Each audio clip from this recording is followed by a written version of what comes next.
একটুখানি জায়গা ছিল রান্নাঘরের পাশে, সেইখানে মোর খেলা যত শুকনো পাড়া ঘাসে।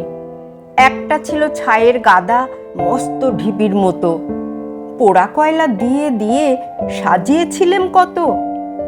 কেউ জানে না সেইটে আমার পাহাড় মিছি মিছি, তারই তলায় পুঁতেছিলেম একটি তেঁতুল বিচি। জন্মদিনের ঘটা ছিল 6 বছরের ছেলে, সেদিন দিল আমার গাছে প্রথম পাতা মেলে। চারদিকে তার পাঁচিল দিলেম কেরোসিনের টিনে, সকাল বিকাল জল দিয়েছি দিনের পরে দিনে। জলখাবারের অংশ আমার এনে দিতেম তাকে, কিন্তু তাহার অনেকখানি লুকিয়ে খেত কাকে। দুধ যা বাকি থাকতো দিতেম, জানতো না কেউ সে তো। পিঁপড়ে খেত কিছুটা তার, গাছ কিছু বা খেত। চিকন পাতায় ছেয়ে গেল, ডাল দিল সে পেতে। মাথায় আমার সমান হলো 2 বছর না যেতে।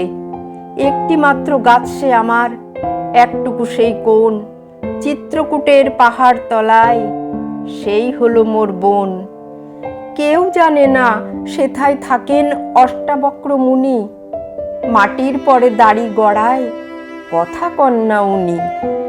রাত্রে শুয়ে বিছানাতে শুনতে পেতেম কানে, রাক্ষসেরা পেঁচার মতো চেঁচাতো সেইখানে। 9 বছরের জন্মদিনে তার তলে শেষ খেলা, ডালে দিলুম ফুলের মালা সেদিন সকালবেলা। বাবা গেলেন মুন্সিগঞ্জে রানাঘাটের থেকে, কলকাতাতে আমায় দিলেন পিসির কাছে রেখে। রাত্রে যখন শুই বিছানায়, পড়ে আমার মনে সেই তেঁতুলের গাছটি আমার আস্তাকুড়ের কোণে।